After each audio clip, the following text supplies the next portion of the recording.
Corona virus एक आलमी वबा है जिसने पूरी दुनिया को बदल दिया है। दुनिया भर में लाशें गिर रही हैं और दुनिया के मुख्तलिफ ममालिक का जो तर्ज ज़िंदगी है वो बदल गया है। दुनिया बदल गई लेकिन अभी तक पाकिस्तान नहीं बदला। हो सकता है कि आपको मेरी ये बात काफ़ी अजीब सी लग रही हो, क्योंकि आप में से बहुत से लोग ऐसे हैं जो पिछले चंद हफ्तों से अपने घरों में बैठे हैं। लेकिन जो लोग घरों में बैठे हैं शायद वो ये समझ रहे हैं कि उनके बाकी हमवतन भी उनकी तरह घरों ही में बैठे होंगे। ऐसी बात नहीं है। घरों में बैठने वाले लोगों की तादाद कम है और वो लोग जो घरों में नहीं बैठ रहे उनकी तादाद बहुत ज़्यादा है। इसलिए मैं ये कहने पर मजबूर हूँ कि कोरोना वायरस ने दुनिया बदल दी लेकिन पाकिस्तान अभी तक नहीं बदला। आप जानते हैं टीवी स्क्रीन्स पर आपको ताजरों के बहुत से रहनुमा ये ऐलानात करते हुए नज़र आते हैं कि हम अपनी दुकानें खोलने वाले हैं। टीवी स्क्रीन्स पर आपको बहुत से मोहतरम उलमा कराम ये कहते हुए नज़र आते हैं कि हम मसाजिद में बाजमात नमाजें अदा करने का ऐलान करते हैं। तो ये उनको हक हासिल है, वो ये बात कर सकते हैं, क्योंकि हुकूमत की तरफ से भी जो जुज़वी लॉकडाउन था उसको कुछ नरम किया गया है, जो तामीराती सरगर्मियाँ उनको बहाल कर दिया गया है, कुछ और जो शोबा है ज़िंदगी है उसमें भी कुछ सहूलतें दी गई हैं। लेकिन इसका कतन ये मतलब नहीं है कि अब आपको और हमें उसी तरह अपनी ज़िंदगी गुजारनी है जिस तरह के हम कुछ हफ्ते पहले तक गुजारते थे। दुनिया में कोरोना वायरस की वजह से मुसलसल लाशें गिर रही हैं। जो डेथ टोल है, जो अमवात का ग्राफ है, मुसलसल ऊपर की तरफ जा रहा है और पाकिस्तान में भी ऊपर की तरफ ही जा रहा है।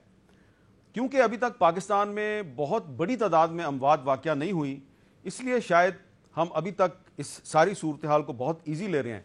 मैं कोई आपको खौफजदा करने की कोशिश नहीं कर रहा, मैं सिर्फ आपको कॉशन कर रहा हूँ, मैं सिर्फ आपको मुतनब्बे कर रहा हूँ, आपको एहतियात का मशवरा दे रहा हूँ कि अभी हालात इतने नहीं बदले कि हम दोबारा जो रूटीन लाइफ है उसको रिस्टोर कर दें।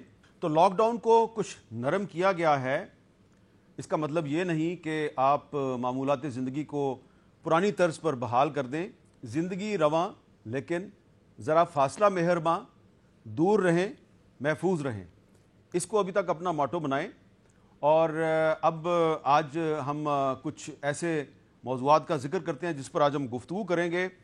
सबसे पहले मैं जिक्र करूँगा कि शहबाज गिल साहब, जो कि इस वक्त तहरीक इंसाफ के एक रहनुमा हैं और वज़ीर आज़म की तर्जुमानी के फ़राइज़ भी सर अंजाम दे रहे हैं, उन्होंने आज एक ट्वीट के ज़रिए चौधरी मुनस लाई साहब को जवाब दिया है। पहले चौधरी मुनस लाई की ट्वीट पढ़ते हैं। वो कह रहे हैं जी कि लॉकडाउन में कंस्ट्रक्शन की इजाज़त मगर पब्लिक ट्रांसपोर्ट पर पाबंदी जारी, मजदूर कैसे आएँ बिना सवारी, वर्कशॉपें ओपन मगर सीनियर पार्ट्स मार्केटें बंद, बगैर पुर्जों के कैसे चलेगी गाड़ी।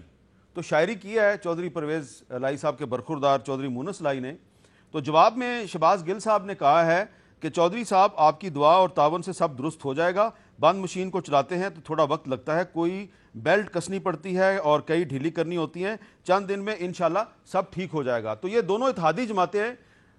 जो शहबाज गिल साहब है उनका ताल्लुक तहरीक इंसाफ से है और मुनस लाई साहब का ताल्लुक मुस्लिम लीग कायदे आज़म से है। मुस्लिम लीग कायदे आज़म शिकवा कर रही है, शिकवे का जवाब जो है वो तहरीक इंसाफ की तरफ से आ रहा है। तो ये जो कोरोना वायरस की वजह से जो लॉकडाउन की सूरत हाल है, इस पर मुख्तलिफ नुक्ता है नज़र है। सिर्फ सिंध हुकूमत का नुक्ता नज़र मुख्तलिफ नहीं है, मुस्लिम लीग कायदे आज़म का भी नुक्ता नज़र तहरीक इंसाफ के नुक्ता नज़र से कुछ मुख्तलिफ नज़र आता है, लेकिन वो कोशिश कर रहे हैं कंसेंसस पैदा करने की। इसी तरह एक वफाकी वज़ीर हैं जनाब असद उमर साहब, उन्होंने एक बड़ी अहम बात की है और उन्होंने क्या बात किया ज़रा सुनें। दो मुख्तलिफ किस्म की आवाज़ें हमें सुनने को मिल रही हैं।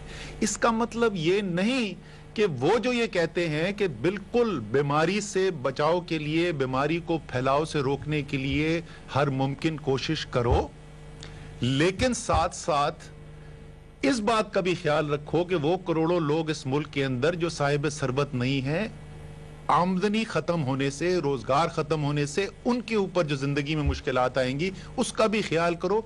तो ये वो लोग नहीं हैं जो कहते हैं कि लोग मरते हैं तो मर जाए। इसी तरीके से मैं ये भी कहना चाहता हूं कि वो लोग जो चाहते हैं कि ज्यादा इस वक्त तवज्जो बीमारी के फैलाव को रोकने से होनी चाहिए। इसका मतलब ये नहीं कि वो कह रहे हैं कि गरीब आदमी जाके बेशक मर जाए। तो ये असद उमर साहब ने बहुत अच्छी बात की है, और दरअसल मुझे ये समझ आई है कि असद उमर साहब भी कोरोना वायरस के ख़िलाफ़ कौम को मुत्तहिद करने की कोशिश कर रहे हैं, लेकिन इस सूरत हाल में जो ओपिनियन है वो कुछ लोगों की और है, कुछ लोगों की और है। और बुनियादी तौर पे असद उमर साहब ने ये जो दो ओपिनियन हैं इनका जिक्र करने के बाद ये कहा है कि दोनों की नीयत अच्छी है। तो ये बहुत अच्छी बात की है असद उमर साहब ने। हो सकता है कुछ लोग उनसे इख्तलाफ भी करें, लेकिन मुझे उनकी बात से कोई इख्तलाफ नहीं, लेकिन क्योंकि उनकी अल्फाज के चुनाव से ये नज़र आ रहा है कि वो सबको साथ लेके चलना चाहते हैं, और ये बहुत अच्छी स्पिरिट है असद उमर साहब की।